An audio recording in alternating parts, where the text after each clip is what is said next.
Hey there! Today, we're diving into a tricky problem involving networking and virtual machines. The scenario we're looking at involves a setup with a router, a laptop, and a MacBook connected via Wi-Fi.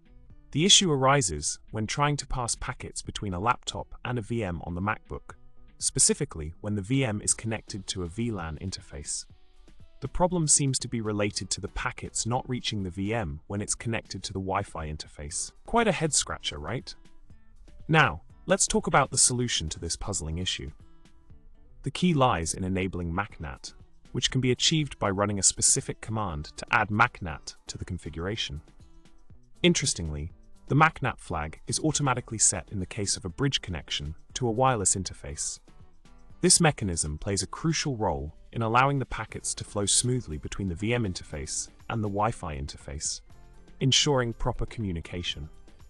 Understanding and implementing this setup is essential to overcome the challenges faced in this particular networking scenario.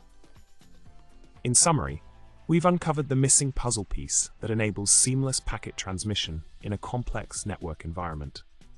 By incorporating MAC NAT and leveraging the automatic flag setting for wireless bridge connections, we've cracked the code to ensure efficient communication between devices. With this solution in place, the flow of data between the VM and the Wi-Fi interface is optimized, resolving the initial issue at hand. And there you have it. Another networking challenge tackled with the right knowledge and approach. Thanks for tuning in. Remember to subscribe for more tech insights, hit that like button, and share your thoughts in the comments section below. Stay connected and keep exploring the world of networking.